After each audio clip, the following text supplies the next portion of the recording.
Some crimes are so heartbreaking or shocking that they earn the label Crime of the Century.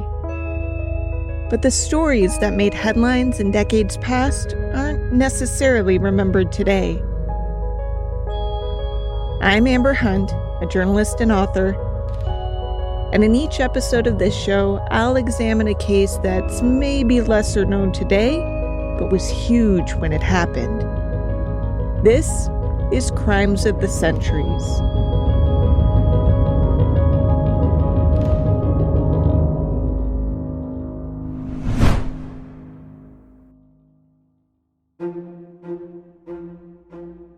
As she reached out to open the door to the den, the maid was struck by a paralyzing feeling of foreboding. She couldn't explain why, but she simply couldn't open that door. She turned to the elderly woman of the house and suggested she turn the knob instead. That woman, a staid, gray-haired grandmother named Mrs. Hull, said she didn't feel much better than the maid about the situation, but still managed to at least push the door open. "Mr. Burdick?" she called out. No answer. She called again. Still nothing. She switched to her son-in-law's Christian name, Edwin. Hearing nothing again, Mrs. Hull backed away from the door and said, "I think something bad has happened." And then she gave the maid some peculiar instructions. Finish breakfast. Go in and finish cooking breakfast. Author Kimberly Tilley. When you're done, go to the corner drugstore and call the doctor and see if he could come over and take a look at Mr. Burdick. This was odd because even though the year was 1903 and the telephone was barely 25 years old, the Burdicks were wealthy enough that theirs was among the estimated 2 million U.S. households to have its own phone line. And the whole point of having such a luxury was to make life more convenient, especially in a crisis. If you think that somebody's seriously ill, you would probably use the phone in your house. But she didn't want the maid to use the phone in the house. She's like, no, you'll alarm the girls. The girls in question were Mrs. Hull's 3 granddaughters, the offspring of the presumably ill Edwin Burdick. The maid was a bit confused, but did as she was told, and with the family doctor's arrival, felt relieved that someone finally had the fortitude to enter the den, only to find a nightmarishly grisly scene. Edwin Burdick wasn't only dead, but he'd been bludgeoned by one of his own golf clubs. The crime hit all of the hottest turn-of-the-century taboos needed to ensure it would be a national scandal. Money, sex, betrayal, and an intriguing list of possible killers.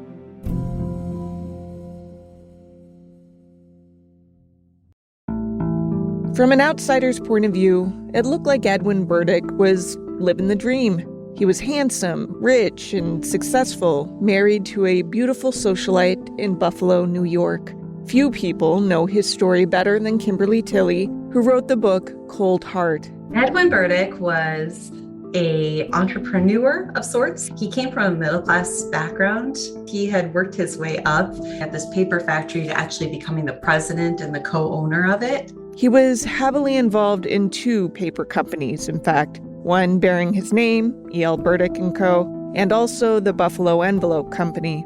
His professional success bought his family a beautiful Victorian home on Ashland Avenue in one of Buffalo's richest areas, Elmwood Village near Millionaires Row. He was a very mild-mannered kind of guy, and he liked the finer things in life, I think you could say. He became the president of his golf club, and he was also really prominent in this local dance club that they had, and he was local royalty of a sort, so everybody knew who he was, everybody knew who his wife was. That wife was named Alice. The 2 had married in 1885 and had been the kind of couple that others in town wished they could emulate. They were prominent enough that their comings and goings were considered noteworthy, routinely gracing the society pages of the local newspapers. Even Alice's outfits made the papers. She was a beautiful dresser, right? So she was, a lot of the things that people would talk about with her was like just how lovely her dresses were and how beautiful her manners were. But there was an air of naughtiness around them, too. Ed and Alice were part of a social group that the press had dubbed the Elmwood Avenue Set, which consisted of about 20 wealthy couples. The group was rumored to throw wild parties and drink to excess, though nothing had ever been substantiated. And anyway, the tawdry rumors helped elevate their mystique. Ed and Alice had 3 daughters, 15-year-old Marion, 13-year-old Carol, and 10-year-old Alice. They all lived together in the Ashland Avenue home, along with Alice's parents, well, until her father's death in 1899, after which only her mother remained. The family also had a few servants who lived on the 3rd floor of the house. Alice didn't come from money. In fact, her father, James Hull, left behind nothing to care for his wife, so the fact that Maria Hull lived comfortably in a posh house in a rich neighborhood was thanks entirely to her son-in-law. Mrs. Hull, as the papers referred to her, helped raise the children, which was needed because Alice didn't particularly relish the job. Alice wasn't really like a hands-on type of mother. She was much more concerned about going out and how she looked and everything. And so her mom did a lot of like the child raising and was probably closer to the girls. And her mom was very strict, proper kind of woman, but she had this presence, you could almost feel it. Like when she walked in, she was just a very like dark, restrained type of presence, but you got the feeling always that she was sort of in control of whatever was happening in the house. As far as Ed knew, he was a successful, happily married guy with a beautiful family, until he learned he wasn't.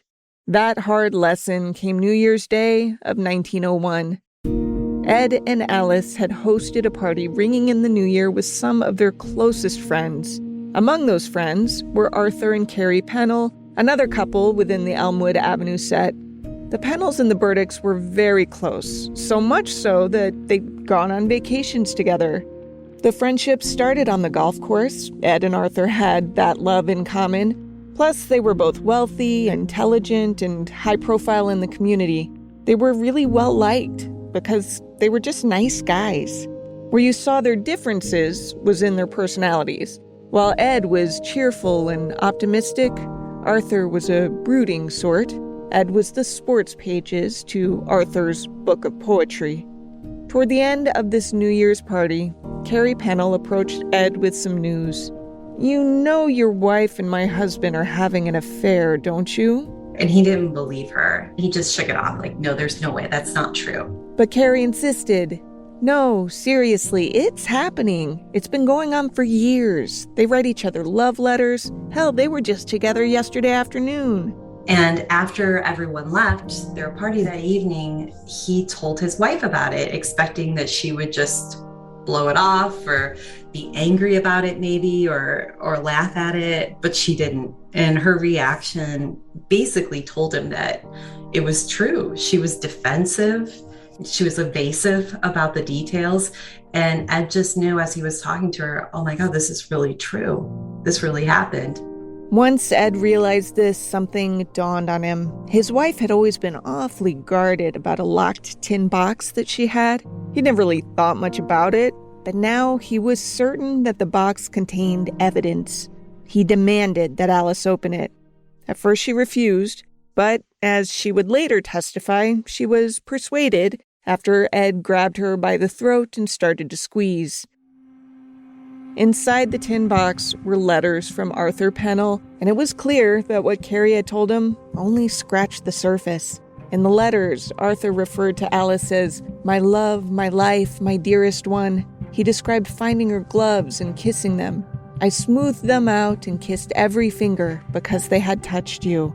The next day, Ed left the house. He needed some time to think, he said. Alice, for her part, insisted that she would end the affair. It had started in 1898. The Pennells had invited both Burdicks to join them on vacation to Connecticut, but Ed's work schedule interfered, so he declined. But Alice still went. Arthur took her to the campus of his alma mater, Yale University in New Haven, and that's where their affair began. Now, 2.5 years later, Ed finally knew about it. He desperately wanted to avoid divorce because in 1901, it was socially unacceptable. Less than 1% of married women had ever been divorced at that time in history. So it was very unusual for there to be a divorce. After a few days in the hotel, Ed returned home, willing to forgive his wife for her transgressions so long as she promised the affair was over. Alice insisted that it was. But that was a lie.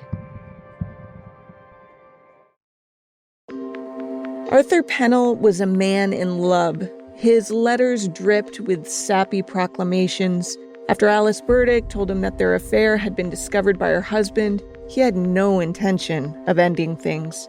Obviously, he couldn't send Alice letters to her home anymore. He wasn't an idiot. For years, she'd been intercepting them before her husband got home from work. Arthur had assumed she was destroying the letters and scolded her when he found out that she'd kept them. But he had to communicate with her somehow, so he devised a scheme. Arthur was a very cautious guy. He was an attorney, and he was just careful. And he was very afraid that one day these letters would somehow turn up in the press or somehow get exposed, and he did not want that. So he came up with this elaborate plan to open a post office box, give Alice a key, and then he would send his letters to the post office box. She would read them there and then, fold them up and keep them there. So that way they would never come to their home again. But Ed Burdick was a changed man after learning of the affair. Gone was the guy who never even considered that his wife would cheat on him. Now he was suspicious and shrewd. He knew letters weren't coming to the house anymore, but he suspected that they were still coming somewhere. And he went to the post office and he said, I'm Mrs. Burdick's brother, and she wants me to have a key to her post office box. And security wasn't as tight as it is these days. And that was enough for the people at the post office. And they said, all right. So they gave him the key and he started to read the letters, and he realized that the affair had never stopped. Ed could have confronted Alice straight away, but he didn't. Instead, he continued his ruse that he was her brother and regularly checked the post office for new letters. Sometimes he even copied them. This lasted for months. When Ed did finally confront Alice, she denied the affair, but he had an absurd amount of evidence, so he knew she was lying straight to his face. He kicked her out and threatened divorce. This prospect was not appealing to Alice. She had a really nice life with him. And Arthur was married, and until Arthur wasn't married and they could go off and be together, then she was just going to be this divorced woman living alone, and kind of shamed by the whole situation. And she didn't want that. And so whenever he would threaten to divorce her, because he had threatened several times to do it, whenever he threatened, she would say, no, I just want to work it out. Why don't you want to work it out with me? And she would be very manipulative, but she did continue to work on his feelings and occasionally would say things about their girls, like, do you just want your girls to grow up without a father? Is that what you want? And so he felt kind of like drawn back in every time. For 2 years, their marriage continued like this. Ed would find proof that the affair was continuing. Alice would promise to end it, but never did. Finally, as 1902 drew to a close, Ed hit his breaking point. He sent Alice away to a hotel in Atlantic City, and this time her entreaties didn't work. He was done. Things at home were a little awkward, though, because Mrs. Hull, Alice's mother, still lived in the house and helped with the children. At first, she supported and sided with Ed. As the situation festered, though, she gradually saw him as being at least partly to blame. Maybe if he'd been more attentive or assertive or something. She went so far as to consult her pastor, whom she asked, can you go talk to Ed about how horrible it would be if he actually divorced my daughter? Like, can you let him know that would be very sinful and he should rethink that if that's what he's planning to do? The pastor did as requested, but still, Ed was unmoved. Next, Arthur Pennell demanded he reconsider. Arthur came to him and threatened him and said, you're going to ruin everybody's lives if you go through with this. And he said, it's too bad. You should have thought of that for the years when I was pleading with you guys to stop this. Ed felt he had tried as hard as he could to save his marriage. Once he decided divorce was his only option, nothing could dissuade him from doing it. He filed through an attorney. Back then, irreconcilable differences was not grounds for divorce, but adultery was, and the filings tended to identify the lover. Ed named Arthur Pennell, which made it extra weird when Arthur Pennell signed up to be Alice Burdick's lawyer in the divorce. Through Arthur, Alice countersued her husband, claiming he was the adulterer. The Buffalo rumor mill ate all of this up. Finally, there was substance to the rumors that the Elmwood Avenue set was up to no good. The divorce was set to be finalized in early March 1903. Alice had been living in Atlantic City for about 2 months. About a week before the court date, Ed seemed to be in fine spirits. He was looking forward to finally being free of this sham of a marriage.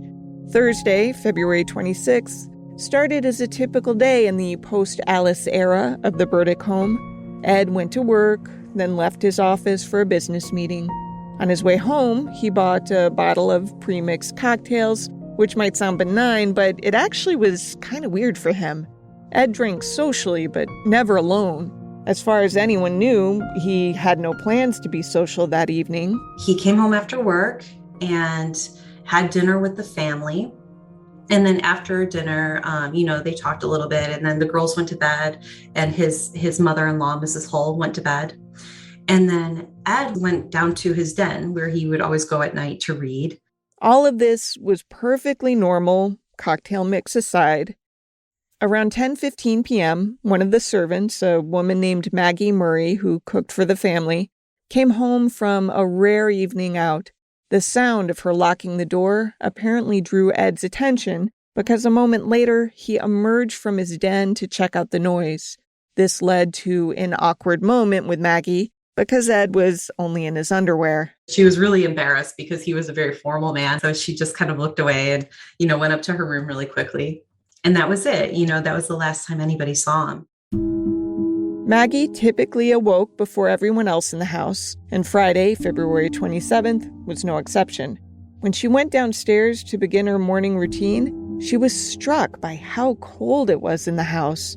It had been brutally cold overnight, less than 20 degrees. HVAC systems weren't a thing yet, so houses relied on coal furnaces being regularly stoked. It was obvious no one had stoked the Burdick furnace in quite some time. To make matters even more bizarre, Maggie noticed the front door was standing open. Then she walked into the kitchen and saw that a window there was open too, snow from the sill having been brushed away. At this point, Maggie was certain there had been a break-in, so she rushed up to Ed's bedroom to rouse him. Strange thing, though, he wasn't in his room, and it appeared his bed hadn't been slept in at all. And she went back downstairs and somehow couldn't go in the den. Not because the den was locked or blocked or anything like that.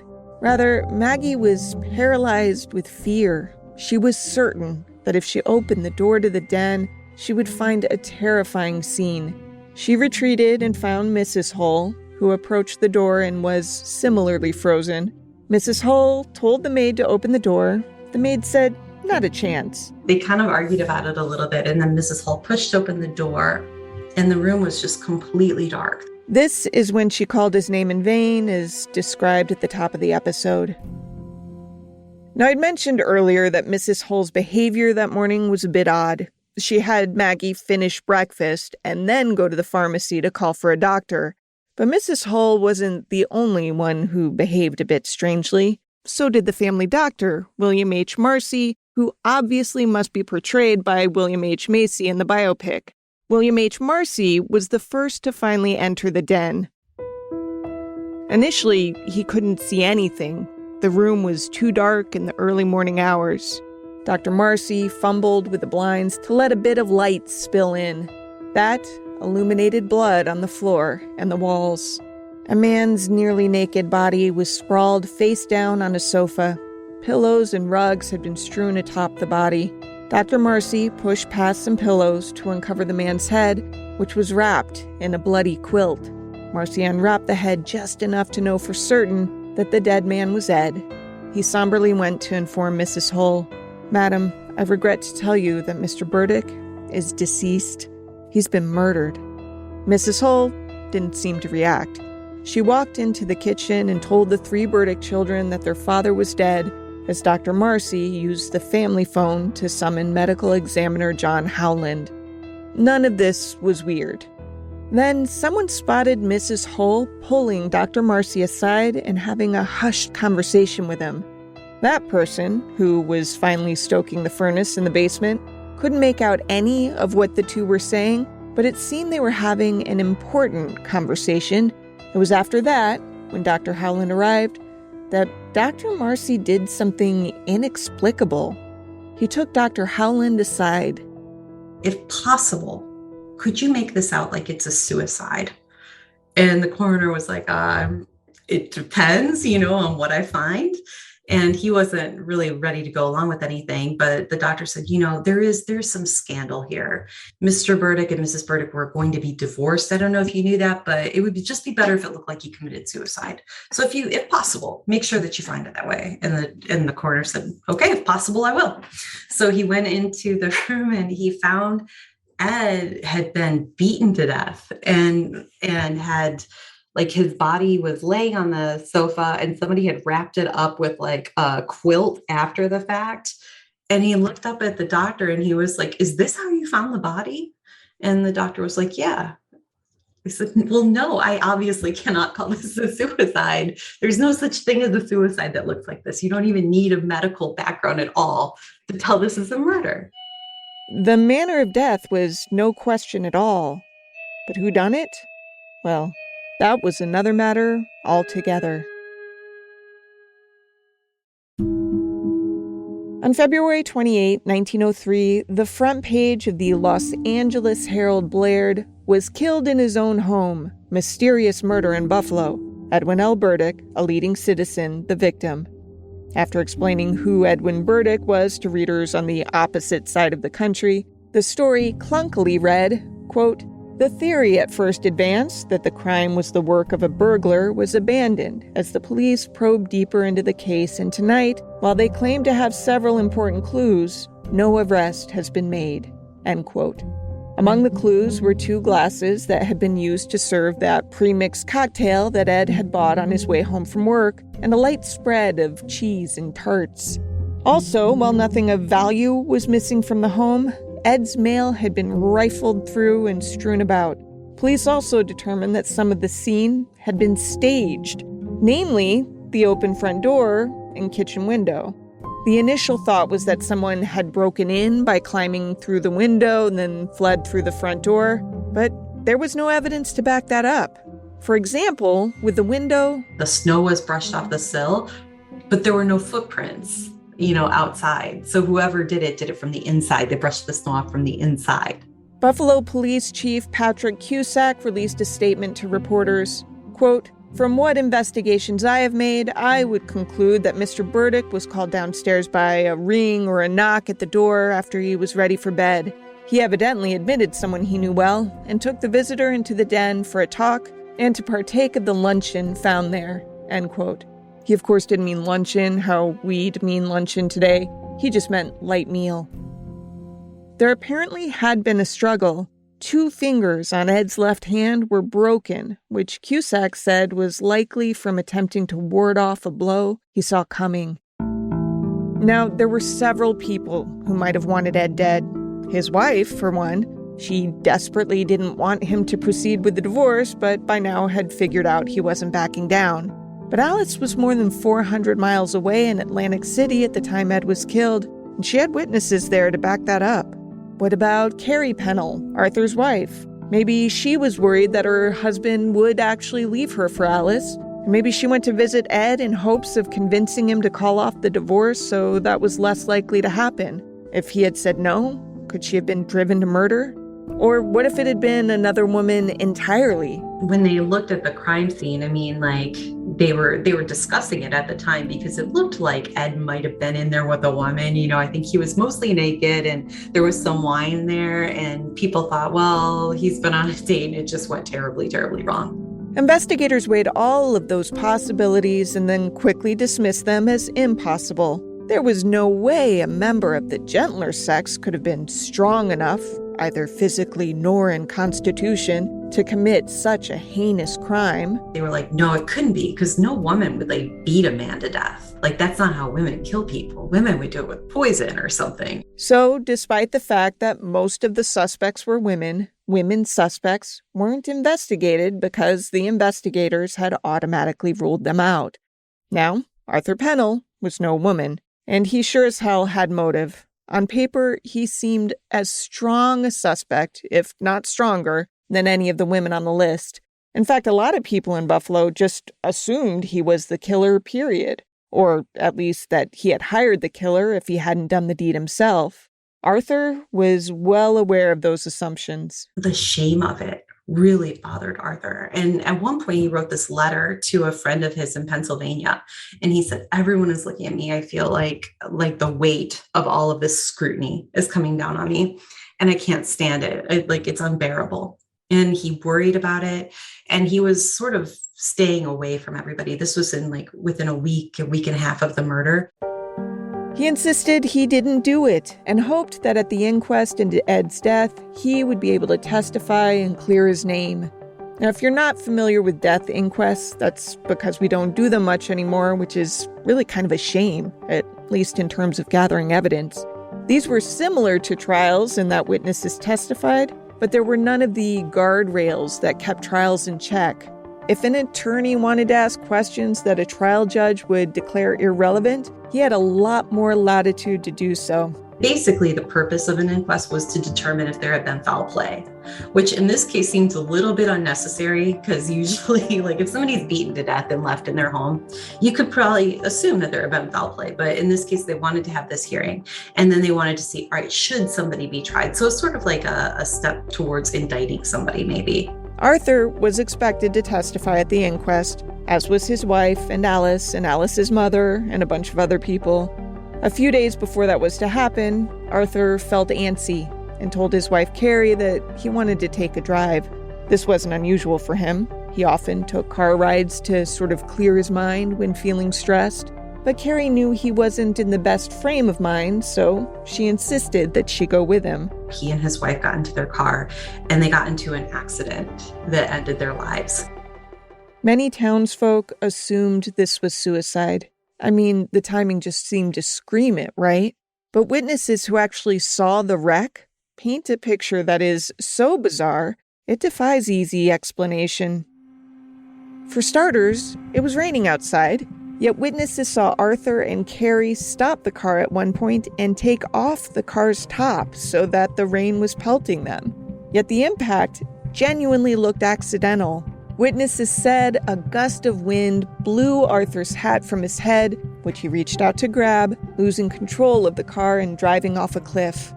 It didn't appear intentional, onlookers said.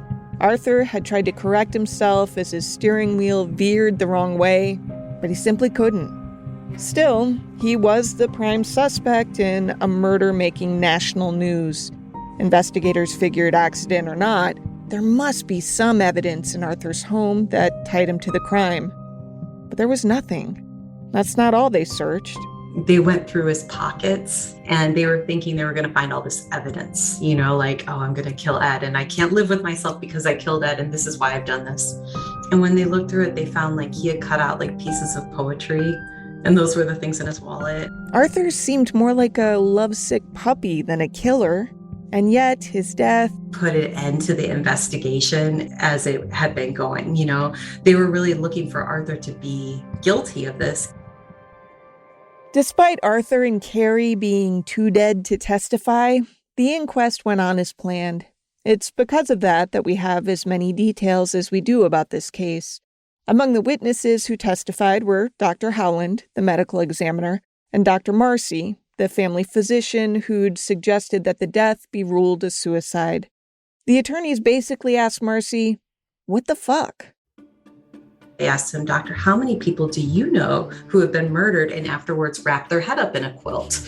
And he just turned bright red and didn't have an answer, but they were kind of intent on humiliating him for trying what he was trying to do. The most dramatic, heartrending testimony came from Alice, the bereaved woman who lost her husband and lover within a 2-week span. Just kidding. Alice seemed completely unfazed by both of the deaths. She just had no emotion about it. She never showed any kind of emotion. And it was if you felt like you had to break up your family for this man, and you were going to leave your husband for him, you would think that at least for him, there would have been this emotion. There would have been something there. And there was nothing. There was nothing at all.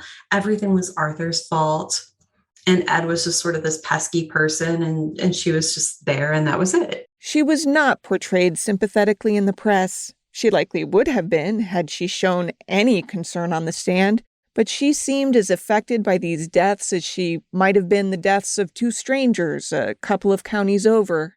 And the same was true of her mother, Mrs. Hull. She testified that Ed behaved in a way that caused her daughter to cheat on him, and Arthur had seduced Alice. Nothing was Alice's fault whatsoever. You might be wondering if anyone suspected Mrs. Hull. After all, she had a lot to lose if Ed divorced her daughter. The odds of him allowing her to continue living at his home were pretty slim, especially if he ever remarried, which was likely because he was a rich, successful, good-looking man. And it wasn't likely that Alice would remarry someone, certainly not someone of comparable status. If Arthur wasn't willing to divorce Carrie and marry Alice, the odds were no one else would have her. That's how scandalous it was to be a divorced woman at the time. So, could it have been Mrs. Hull? It's an interesting theory. I want to close with a scene from the inquest that reporters described at the time. It was after Mrs. Hull had taken the stand. She was this petite Victorian lady who showed up in this long flowing black dress. She was impeccably dressed as a woman in mourning, complete with a black muffler around her neck and a big black hat with decorative plumes and a black veil that she lifted to speak to the court. She gave her testimony, which struck most present as awfully cold-hearted, if not outright cruel, and then she left the stand. She had this big, thick veil that she had, pushed up while she was testifying. And before she put it back down, one of the reporters was watching her and just saw her smile. And it was just the creepy feeling that she was somehow at least glad that Ed had died that way. Like maybe she did it, maybe she didn't do it, but she seemed like she was glad it had gotten done one way or another. Regardless, because investigators at the time were so damn sure that a woman was incapable of such violence, they didn't bother looking into her. No one was ever questioned again in the case, so we'll never know the truth. What we do know is that someone in Buffalo, New York, got away with one of the highest profile murders of 1903.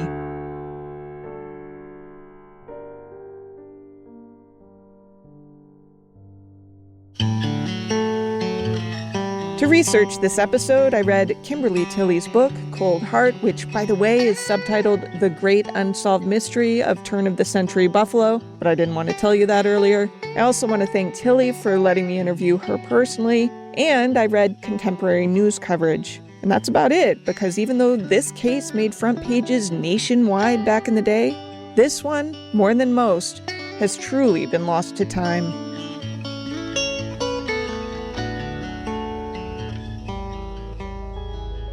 Crimes of the Centuries is a production of the Obsessed Network.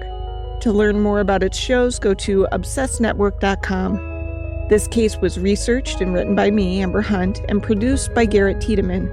Steve Tipton edited the script. Original music is by Bruce Hunt and Andrew Higley. Other music comes from Blue Dot Sessions and Universal Music Productions. If you like us, help us out by rating and reviewing us on Apple Podcasts.